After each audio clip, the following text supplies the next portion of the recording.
नमस्कार। हिंदी मेरा अभिमान चैनल पर आप सभी का स्वागत है। मैं डॉक्टर स्मृति उपाध्याय। आज हम पढ़ने वाले हैं कृष्ण काव्य।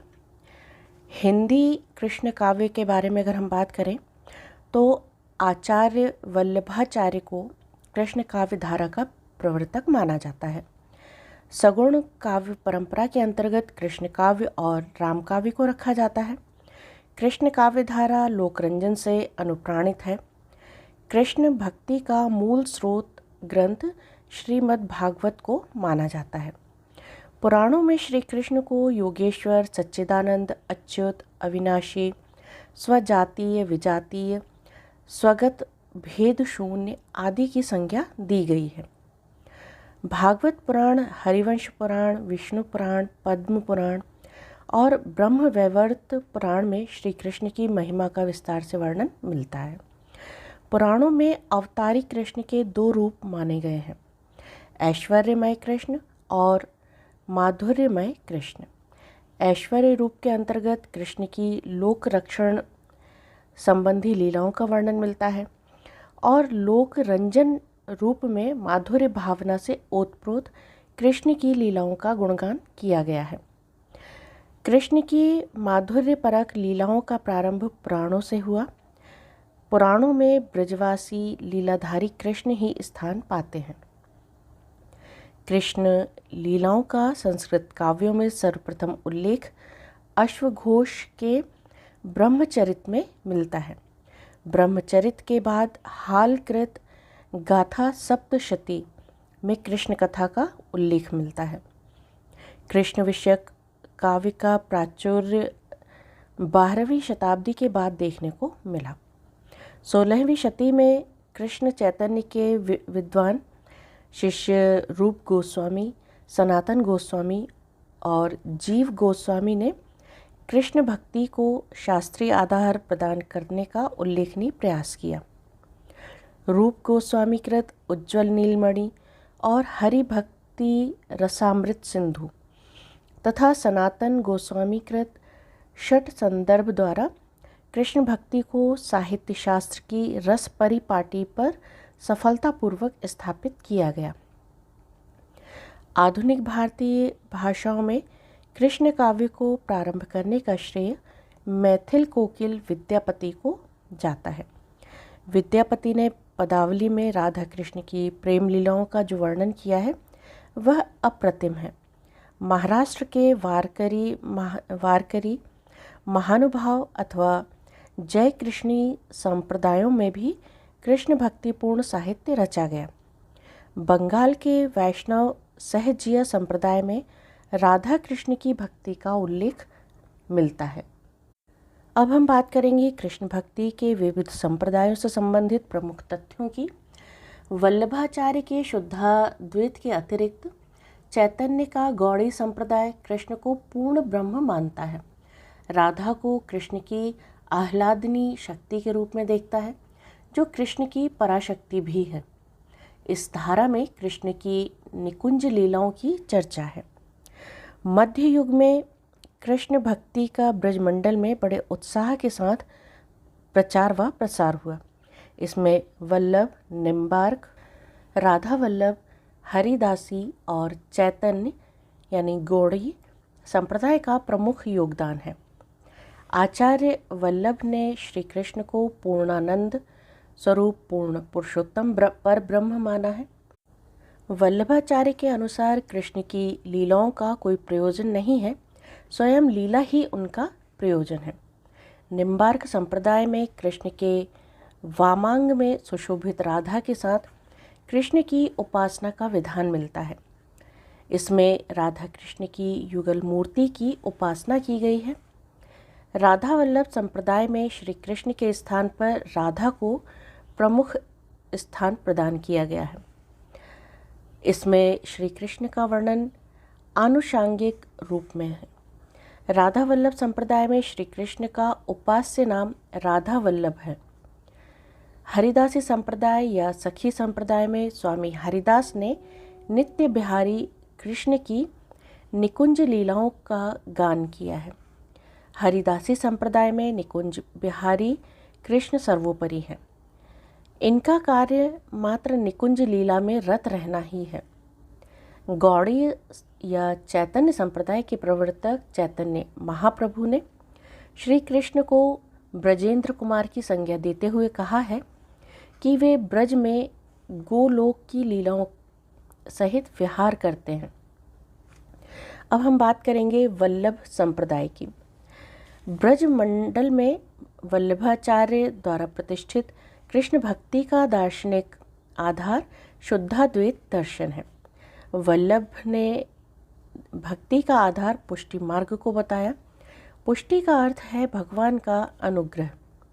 वल्लभाचार्य ने भक्ति के 3 मार्गों मर्यादा मार्ग, प्रवाह मार्ग और पुष्टि मार्ग का उल्लेख किया, किंतु बल पुष्टि मार्ग पर दिया। शुद्धाद्वैतवाद में माया की स्वतंत्र सत्ता को अस्वीकार करते हुए ब्रह्म, जीव एवं जगत की अभिन्नता घोषित की गई है। पुष्टि मार्गीय भक्ति रागानुगा भक्ति है। वल्लभाचार्य के अनुसार जो भक्त भगवान के अनुग्रह पर निर्भर होकर मर्यादानुसार कर्म करते हैं, उन्हें मर्यादा पुष्ट भक्तों की श्रेणी में रखा जाता है, और जो भक्त मात्र अनुग्रह का सहारा लेते हैं वे शुद्ध पुष्ट भक्त कहलाते हैं। वल्लभाचार्य ने भक्तों को 4 वर्गों में बांटा है: प्रवाही पुष्ट भक्त, मर्यादा पुष्ट भक्त, पुष्टि पुष्ट भक्त, शुद्ध पुष्ट भक्त। वल्लभाचार्य की पुष्टि मार्गीय भक्ति का जिन हिंदी भक्त कवियों द्वारा विकास किया गया उन्हें अष्टछाप के कवि कहा जाता है। अष्टछाप के 8 कवियों में से 4 वल्लभाचार्य के शिष्य थे और शेष 4 वल्लभाचार्य की मृत्यु के बाद उनके पुत्र विठलनाथ के शिष्य थे। वल्लभाचार्य के शिष्य थे कुंभनदास, सूरदास, परमानंद दास और कृष्णदास। विठलनाथ के शिष्य थे गोविंद स्वामी, नंददास, छीत स्वामी और चतुर्भुजदास। अष्टछाप की स्थापना 1565 ईस्वी में हुई थी। इसके प्रमुख कवि सूरदास थे। अष्टछाप के 8 भक्त श्रीनाथ जी की नित्य लीला में अंतरंग सखाओं के रूप में सदा उनके साथ रहते थे। इसी मान्यता पर उन्हें अष्ट सखा कहा गया। गोवर्धन पर्वत पर श्रीनाथ जी के मंदिर की प्रतिष्ठा के बाद अष्ट सखा वहाँ सेवा करने लगे। अष्ट सखान की वार्ता पर श्री हरिदास की भाव प्रकाश नामक टिप्पणी में अष्ट सखाओं के लीलात्मक स्वरूप, लीला शक्ति एवं स्वभाव का विस्तार से वर्णन किया गया है। अब हम बात करेंगे निम्बार्क संप्रदाय की। निम्बार्क संप्रदाय की स्थापना निम्बार्काचार्य ने की थी। निम्बार्क का दार्शनिक सिद्धांत द्वैताद्वैतवाद कहलाया। इस संप्रदाय में राधा कृष्ण के युगल भाव को स्वीकृत किया गया है। वाम भाग में राधा के साथ विराजमान श्री कृष्ण की उपासना का विधान किया गया है। निम्बार्क संप्रदाय में राधा के स्वकीय रूप को स्वीकार किया गया है। इसमें भक्ति के 5 रूपों में उज्ज्वल भक्ति या दाम्पत्य भक्ति को सर्वोच्च माना गया है। निम्बार्काचार्य का संबंध दक्षिण से था, परंतु इनका कार्यक्षेत्र उत्तर भारत का ब्रज प्रदेश बना। निम्बार्काचार्य के 5 ग्रंथ मिलते हैं: 10 श्लोकी, वेदांत पारिजात सौरभ, श्री कृष्ण स्तवराज, मंत्र रहस्य षोडशी और प्रपत्र कल्पवल्ली। निम्बार्क संप्रदाय के अन्य प्रमुख कवि श्री भट्ट, हरिव्यासदेव, परशुराम देव थे। अब आते हैं हम राधा वल्लभ संप्रदाय की ओर। आचार्य हित हरिवंश गोस्वामी ने 1534 ईस्वी में वृंदावन में राधा वल्लभ संप्रदाय का प्रवर्तन किया। इस संप्रदाय में प्रेम को भक्ति तथा संप्रदाय का मूलाधार माना गया है। इसमें मुख्य रूप से नित्य विहार दर्शन ही जीवात्मा का उपास्य भाव है। कृष्ण, राधा, सहचरी यानी जीवात्मा और वृंदावन नित्य विहार के 4 विधायक तत्व हैं। इस संप्रदाय में राधा को कृष्ण से भी उच्च स्थान प्रदान कर उपासना की गई है। कृष्ण की उपासना आनुषांगिक रूप में होती है। राधा वल्लभ संप्रदाय के मंदिरों में राधा का विग्रह कृष्ण के साथ नहीं होता, बल्कि श्री कृष्ण के वाम भाग में वस्त्र निर्मित एक गद्दी होती है। इसके ऊपर स्वर्ण पत्र पर श्री राधा शब्द अंकित होता है। इस संप्रदाय का मुख्य मंदिर वृंदावन में स्थित है।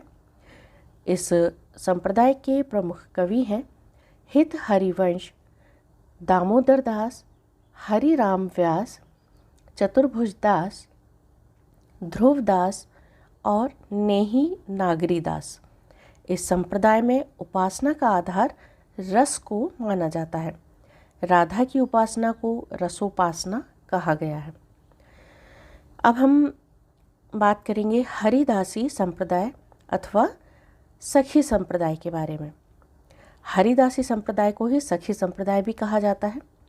हरिदासी संप्रदाय का प्रवर्तक स्वामी हरिदास को माना जाता है। इस संप्रदाय को टट्टी संप्रदाय भी कहते हैं। इस संप्रदाय की मूल भावना सखी भाव से राधा कृष्ण की युगल मूर्ति की उपासना करना है। इस संप्रदाय के भक्तों ने केली क्रीड़ारत राधा कृष्ण की उपासना को ही मान्यता प्रदान की। हरिदासकृत केलीमाल नामक ग्रंथ में 110 पदों में भी श्री श्याम कुंज बिहारी की लीलाओं का मनोहर चित्रण मिलता है। हरिदास जी का एक अन्य ग्रंथ है सिद्धांत के पद। इस संप्रदाय के अन्य प्रमुख कवि हैं जगन्नाथ गोस्वामी, बीठल, विपुल, बिहारिन दास, नागरी दास आदि। किशोरदास कृत निज मत सिद्धांत में सखी संप्रदाय के इतिहास का विवरण मिलता है। स्वामी हरिदास तानसेन के गुरु माने जाते हैं। इसके बाद हम बात करेंगे चैतन्य या गौड़ी संप्रदाय के बारे में। चैतन्य संप्रदाय का प्रवर्तन चैतन्य महाप्रभु द्वारा किया गया। चैतन्य महाप्रभु का जन्म 1486 ईस्वी में बंगाल के नवद्वीप नामक स्थान में हुआ। इनको बचपन में विशंभर के नाम से जाना जाता था। 24 वर्ष की आयु में ये 1501 ईस्वी में संन्यास की दीक्षा ग्रहण कर भक्ति के प्रसार में लग गए। इनके दीक्षा गुरु केशव भारती ने इनका नाम कृष्ण चैतन्य रखा। चैतन्य मत के दार्शनिक सिद्धांत को अचिंत्य भेदाभेद कहा गया है। प्रेम, ममता और भावुकता चैतन्य महाप्रभु की भक्ति भावना के आधार स्तंभ थे। इन्होंने श्री कृष्ण को परम तत्व माना। इनके अनुसार ईश्वर से विमुखता जीव को बंधन में बांधे रखती है। ईश्वर कृपा ही जीव को हर प्रकार के बंधन से मुक्ति प्रदान करती है। गौड़ देश में प्रचलित होने के कारण इस संप्रदाय को गौड़ीय संप्रदाय भी कहा जाता है। इस संप्रदाय की मान्यता अनुसार प्रकृति नित्य है और ब्रह्म की शक्ति रूपा है। चैतन्य संप्रदाय के अन्य प्रमुख कवि हैं राम राय, सूरदास, मदन मोहन, गदाधर भट्ट, चंद्रगोपाल, भगवान दास, माधव दास, माधुरी, भगवत मुदित। अब हम प्रमुख कृष्ण भक्त कवि और उनके काव्य के बारे में बात करते हैं। तो सबसे पहले सूरदास जी के बारे में बात करेंगे। सूरदास जी का सूर सागर बहुत प्रसिद्ध रचना है। सूरदास जी का जन्म 1478 ईस्वी में दिल्ली के निकट ब्रज की ओर स्थित सीही नामक गांव में हुआ था। ये मान्यता 84 वैष्णवन की वार्ता में दिया गया है। हिंदी साहित्य में कृष्ण भक्ति धारा में सूरदास का स्थान अप्रतिम माना गया है। वार्ता ग्रंथों के अनुसार 1509 और 10 ईस्वी के आसपास सूरदास जी की भेंट महाप्रभु वल्लभाचार्य जी से हुई। उन्होंने वल्लभाचार्य जी को अपना गुरु बनाया। सूरदास के जीवन वृत्त व कृतियों की जानकारी के लिए भक्तमाल, जो कि नाभादास जी ने लिखा, 84 वैष्णवन की वार्ता, गोकुलनाथ, वल्लभ दिग्विजय, यदुनाथ तथा निज वार्ता का आधार लिया जाता है। चंद्र सरोवर के समीप परसोली गांव में 1583 ईस्वी में सूरदास जी की मृत्यु हुई। सूरदास जी के जन्मांध होने की मान्यता पर काफ़ी विवाद है। सूरदास की मृत्यु से आहत गोस्वामी विट्ठलनाथ ने शोकग्रस्त होकर कहा, पुष्टि मार्ग को जहाज जात है, सो जाको कछु लेना होए सो लेऊ। वल्लभाचार्य के संपर्क में आने से पूर्व सूरदास दास्य एवं दैन्य भाव के पद रचा करते थे, किंतु श्री वल्लभाचार्य की प्रेरणा स्वरूप उन्होंने साख्य, वात्सल्य और माधुर्य भाव के पदों की रचना की। डॉक्टर दीनदयालु गुप्त के अनुसार सूरदास ने 25 ग्रंथों की रचना की, जिनमें सूरसागर, सूरसारावली, साहित्य लहरी, सूर रामायण, सूरसाही और राधा रस केली प्रकाशित हो चुके हैं। सूरसागर, सूरसारावली और साहित्य लहरी को प्रामाणिक ग्रंथ माना गया है। सूरसागर की रचना भागवत की पद्धति पर 12 स्कंधों में की गई है। साहित्य लहरी सूरदास के सुप्रसिद्ध दृष्टकूट पदों का संग्रह है।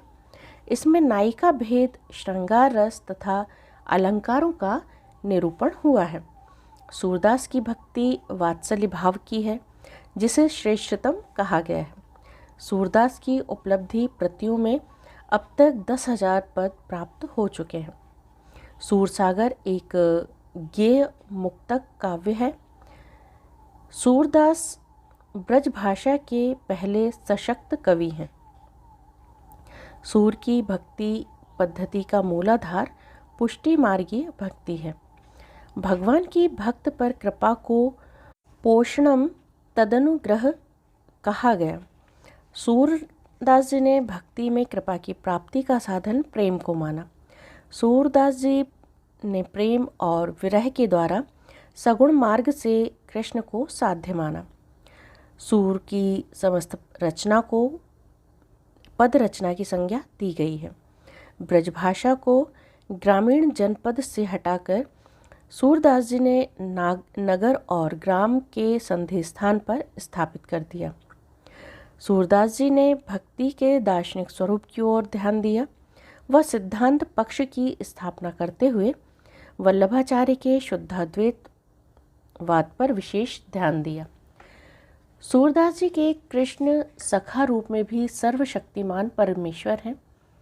सूरदास जी के राधा को कृष्ण की भक्ति का प्रतीक मानते हुए राधा को शेष, महेश, शंभु, नारद आदि की स्वामिनी कहा।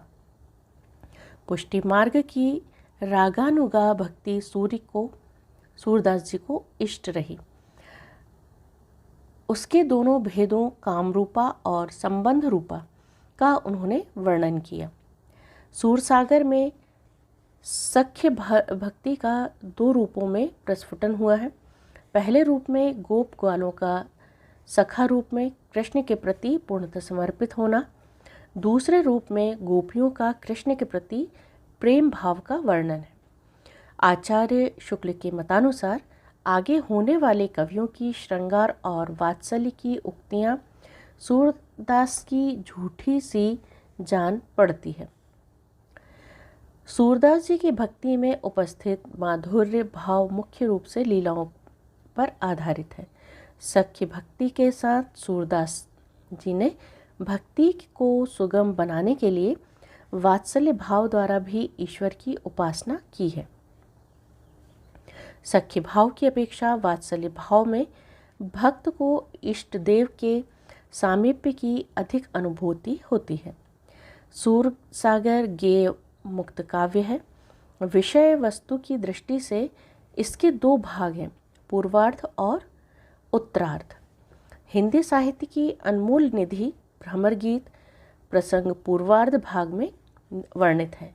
सूरसागर के उत्तरार्ध भाग में द्वारिका नरेश कृष्ण, बाणासुर वध, सत्यभामा विवाह, जरासंध वध आदि घटनाओं का वर्णन किया गया है। भ्रमर गीत में गोपियों की वाक्पटुता के मनोरम दर्शन होते हैं। भ्रमर गीत में गोपियों ने उद्धव के निर्गुण ईश्वर की आराधना का खंडन कर सगुण का मंडन किया है। भ्रमर गीत भागवत के दशम स्कंद पर आधारित है। भ्रमर गीत में गोपियों की उक्तियाँ उनके हृदय की पवित्रता, निश्चलता और उदारता की द्योतक है। इसमें माधुर्य भाव की प्रधानता है। सूरसागर को महाकाव्य की श्रेणी में नहीं रखा जाता क्योंकि इसमें कथा संगठन और वर्णन शैली अव्यवस्थित रूप में है। सूरसागर के विनय के पदों को प्रथम स्कंध के अंतर्गत रखा गया है। सूरसागर के 10वें स्कंध में कृष्ण के बाल रूप और यौवन की लीलाओं का वर्णन किया गया है। इसे सूरदास की प्रतिभा का उत्कर्ष माना जाता है। सूरदास जी की रचनाओं का सर्वप्रथम संपादन राग कल्प द्रुम नाम से कलकत्ता से किया गया। आचार्य शुक्ल ने कहा है, सूरसागर किसी चली आती हुई गीति काव्य परंपरा का, चाहे वह मौखिक ही रही हो, पूर्ण विकास सा प्रतीत होता है। अब हम बात करेंगे नंददास जी की, जो रास पंचाध्यायी के रचयिता हैं। अष्ट छाप के कवियों में सूरदास के बाद नंददास का स्थान आता है। नंददास गोस्वामी विट्ठलनाथ के शिष्य थे। नंददास का जन्म 1533 ईस्वी में उत्तर प्रदेश के सूकर क्षेत्र सोरो के रामपुर नामक गांव में हुआ था। नंददास ने प्रारंभ में राम भक्ति को स्वीकार किया, परंतु विट्ठलनाथ से गोकुल में भेंट होने के बाद इन्होंने पुष्टि मार्ग की दीक्षा ली। गोवर्धन में सूरदास जी के संपर्क में आने के बाद नंददास सूरदास जी की भक्ति भावना से बहुत प्रभावित हुए। उनका शास्त्रों से मोह भंग हो गया। नंददास जी ने विधिवत शास्त्रानुशीलन किया था। वे बहुमुखी प्रतिभा के धनी थे। नंददास ने 15 ग्रंथों की रचना की, जिनमें रास पंचाध्यायी और भंवर गीत को विशेष प्रसिद्धि प्राप्त हुई। रास पंचाध्यायी नंददास की श्रेष्ठ कृति है। इसमें लौकिक एवं पारलौकिक प्रेम के समन्वित रूप का चित्रण मिलता है। रास पंचाध्यायी की रचना 1553 ईस्वी के लगभग की गई। रास पंचाध्यायी में भागवत के 5 अध्यायों का अनुवाद किया गया है। इसमें प्रमुख रूप से रासलीला का वर्णन किया गया है। नंददास के 15 ग्रंथों के नाम इस प्रकार हैं: अनेकार्थ मंजरी, मान मंजरी, रस मंजरी, रूप मंजरी, विरह मंजरी, प्रेम 12 खड़ी, श्याम सगाई, सुदामा चरित, रुक्मणी मंगल, भंवर गीत, रास पंचाध्यायी, सिद्धांत पंचाध्यायी, दशम स्कंद भाषा, गोवर्धन लीला और नंददास पदावली। अनेकार्थ मंजरी एक पर्याय कोश ग्रंथ है। मान मंजरी में अमरकोश के आधार पर शब्दों के पर्यायवाची लिखे गए हैं। यह ग्रंथ नंददास के पांडित्य का द्योतक है। विरह मंजरी एक भावात्मक काव्य है। इसमें कृष्ण के वियोग में एक ब्रजवासी के विरह का वर्णन किया गया है। इसमें 12 मासा शैली का प्रयोग है। रूप मंजरी को नंददास का लघु आख्यान काव्य माना जाता है। सुदामा चरित की कथा श्रीमद् भागवत से गृहीत है। भंवर गीत के पूर्वार्ध में गोपी उद्धव संवाद और उत्तरार्ध में कृष्ण प्रेम में विरही गोपियों की दशा का वर्णन मिलता है। सिद्धांत पंचाध्यायी में कृष्ण की रासलीला के लौकिक श्रृंगार भाव को पारलौकिक ध्यान की ओर उन्मुख रखा। नंददास ने अपने ग्रंथों में परिमार्जित ब्रजभाषा का प्रयोग किया है। नंददास को सुंदर व उपयुक्त शब्द चयन के कारण जड़िया कहा जाता है। उनके विषय में कहा गया, और कवि गड़िया नंददास जड़िया। नंददास ने अंतिम दिन गोवर्धन में बिताए, जहाँ 1583 ईस्वी के लगभग मानसी गंगा तट पर इनका देहावसान हुआ। अब हम बात करते हैं भ्रमर गीत परंपरा के बारे में। भ्रमर गीत परंपरा का मूल उद्गम श्रीमद् भागवत के दशम स्कंद में हुआ। भागवत के दशम स्कंद के 47वें अध्याय में इसका वर्णन मिलता है। भ्रमर को संबोधित करते हुए लिखे गए गीतों को भ्रमर गीत कहा गया। भ्रमर गीत एक उपालंभ काव्य है जिसमें गोपियों ने भ्रमर को प्रतीक बनाकर अपने विरह का प्रदर्शन किया है। भ्रमर गीत के पदों में गोपियों की मार्मिक विरह भावना, सगुण निर्गुण का विवेचन आदि का सुंदर चित्रण किया गया है। भ्रमर गीत परंपरा में सूरदास को सर्वोच्च स्थान प्राप्त है। भ्रमर गीत के माध्यम से सूरदास जी ने निर्गुण का खंडन व सगुण का मंडन किया है। सूरदास के बाद भी भ्रमर गीत परंपरा का पल्लव हुआ। इस परंपरा में ज्ञान की अपेक्षा प्रेम और भक्ति को श्रेष्ठ ठहराया गया है। इसका प्रमाण उद्धव द्वारा ज्ञान मार्ग को छोड़ सगुण को स्वीकारना है। कुछ विद्वानों ने भ्रमर गीत परंपरा का प्रारंभ विद्यापति के पदों से माना है, परंतु समुचित रूप से इसका प्रारंभ सूरदास से ही माना जाता है। सूरदास के अतिरिक्त अन्य कवियों ने भी भ्रमर गीत परंपरा को आगे बढ़ाया, जिनमें नंददास, तुलसीदास, रत्नाकर, सत्यनारायण, कविरत्न और अयोध्या सिंह उपाध्याय हरिओध प्रमुख हैं। नंददास कृत भंवर गीत में गोपियाँ अधिक तर्कशील हैं, इसमें दार्शनिकता भी मिलती है। तुलसीदास कृत कृष्ण गीतावली में भ्रमर का स्पष्ट उल्लेख नहीं हुआ है।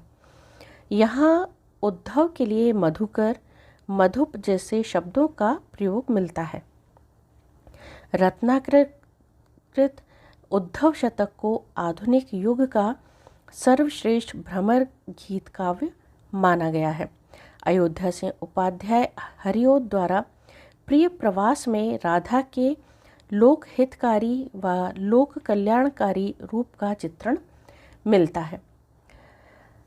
अब हम बात करते हैं कृष्ण काव्य के दो और प्रमुख कवि मीरा और रसखान। तो सबसे पहले मीराबाई के बारे में हम बात करते हैं। मीराबाई का जन्म मेड़ता के निकट कुड़की नामक गांव में राठौर वंश की मेड़तिया शाखा में राजस्थान में हुआ था। इनका जन्म काल 1504 ईस्वी है। मीराबाई के पिता रत्न सिंह के पास कुड़की समेत 12 गांवों की जागीर थी। मात्र 2 वर्ष की अवस्था में ही मीरा की माता जी का देहांत हो गया था। मीराबाई के लालन पालन के लिए राव दूदा ने उन्हें अपने पास मेड़ता में रखा। राव दूदा की छत्रछाया में मीरा वैष्णव भक्त बनी। दूदा स्वयं वैष्णव भक्त थे। मीराबाई का विवाह चित्तौड़ के राणा सांगा के ज्येष्ठ पुत्र भोजराज से 1516 ईस्वी में हुआ। विवाह के 7 वर्ष बाद ही भोजराज का देहांत हो गया। पति की मृत्यु के बाद मीरा ने तत्कालीन सती प्रथा का अनुसरण नहीं किया, जिसके कारण उन्हें कई यातनाएं भी सहनी पड़ी।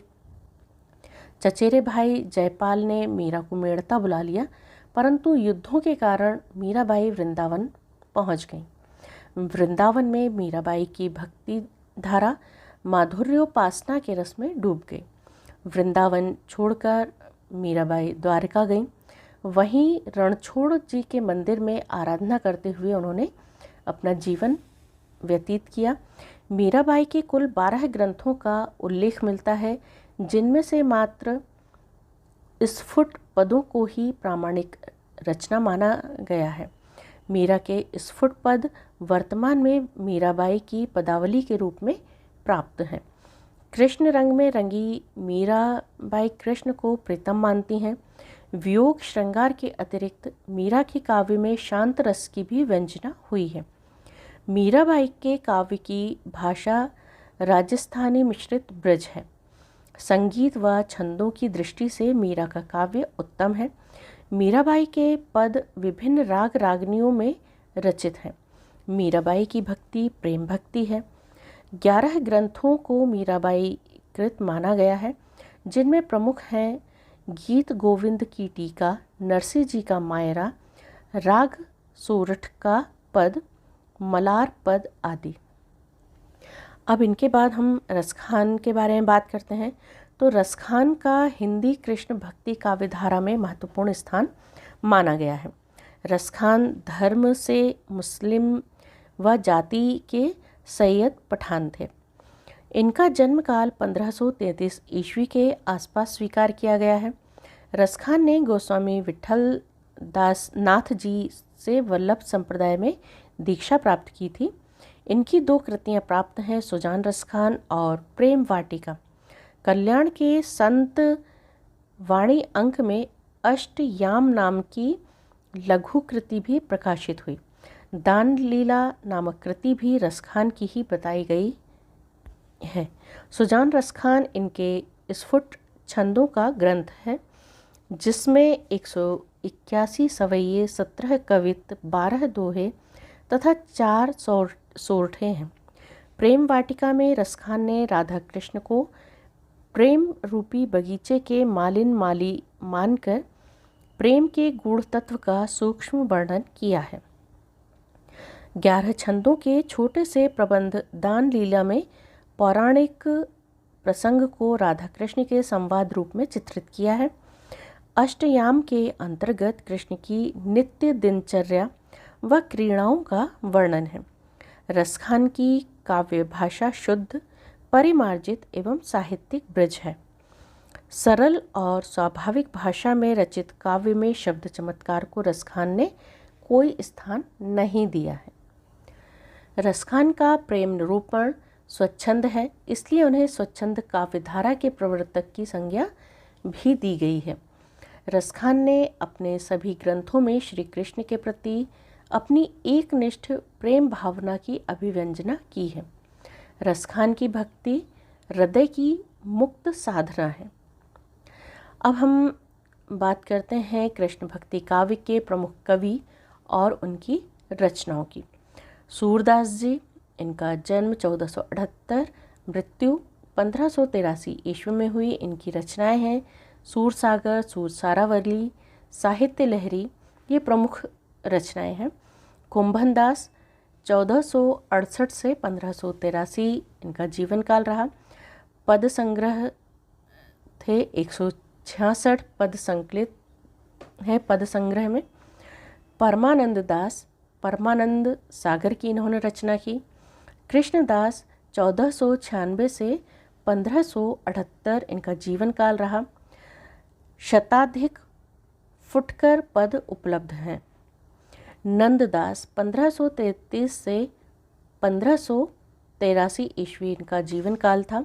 इनके 15 रचनाएं मिलती हैं, जैसा कि पूर्व में भी बताया। एक बार फिर इसकी चर्चा कर लेते हैं। अनेकार्थ मंजरी, मान मंजरी, रस मंजरी, रूप मंजरी, विरह मंजरी, प्रेम 12 खड़ी, श्याम सगाई, सुदामा चरित, रुक्मणी मंगल, भंवर गीत, रास पंचाध्यायी, सिद्धांत पंचाध्यायी, दशम स्कंद भाषा, गोवर्धन लीला, नंददास पदावली। गोविंद स्वामी, इनका जन्म 1505 और मृत्यु 1585। गोविंद स्वामी के पद 252 पद इस पुस्तक में संकलित हैं। छीत स्वामी 1515 से 1585। पदावली, इसमें 200 पद संकलित हैं। चतुर्भुज दास 1530 से 1585। चतुर्भुज कीर्तन संग्रह, दान लीला, कीर्तनावली, ये इनकी रचनाएं थीं। हित हरिवंश, इनका जन्म 1502। इनकी रचनाएं हैं हित 84, राधा सुधा निधि, यमुनाष्टक, ये संस्कृत ग्रंथ है यमुनाष्टक, बाकी हिंदी ग्रंथ हैं। हरिराम व्यास 1492 इनका जन्म। व्यासवाणी, इसमें 758 पद, 148 दोहे रागमाला में दिए गए हैं। नवरत्न और स्वधर्म पद्धति ये संस्कृत में है। राधा वल्लभी कवि चतुर्भुज दास, द्वादश यश इनकी रचना है। ध्रुवदास 1573 से 1643। इनकी ग्रंथों की संख्या 42 है। प्रमुख ग्रंथ हैं जीव दशा लीला, हित श्रृंगार लीला, वेदक ज्ञान लीला, रहस्य मंजरी लीला, ब्रज लीला आदि।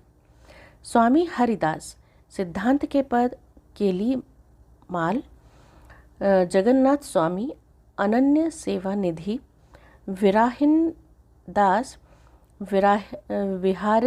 दास जी की वाणी, राम राय आदि वाणी, गीत गोविंद भाषा, माधवदास माधुरी, केली माधुरी, वंशीवट माधुरी, वृंदावन माधुरी। मीराबाई 1504 से 1563 स्फुट पद हैं। नरसी जी का मायरा, राग सोरठ का पद, गीत गोविंद की टीका। रसखान 1533 से 1563। सुजान रसखान, प्रेम वाटिका, दान लीला, अष्टयाम। नरोत्तम दास, सुदामा चरित। अब हम बात करते हैं भ्रमर गीत परंपरा से संबंधित ग्रंथों की। तो सूरदास जी का भ्रमर गीत, नंददास जी का भंवर गीत, सत्यनारायण कवि रत्न का भ्रमर दूत, तुलसीदास जी का कृष्ण गीतावली, बरकत उल्लाह प्रेमी इनका है भ्रमर गीत, जगन्नाथ दास रत्नाकर का उद्धव शतक, अयोध्या से उपाध्याय हरिओद इनका है प्रिय प्रवास, पंडित अमृतलाल चतुर्वेदी का है श्याम संदेशी। तो इस तरह हमने आज कृष्ण भक्ति काव्य की, कृष्ण काव्य की चर्चा की, उनके प्रमुख कवि और उन समय के जो संप्रदाय थे उनके बारे में हमने बात की। अगले वीडियो में हम राम काव्य के बारे में और उनके विविध संप्रदायों के बारे में बात करेंगे। तो अगले वीडियो में हम फिर मिलेंगे। तब तक के लिए नमस्कार, धन्यवाद।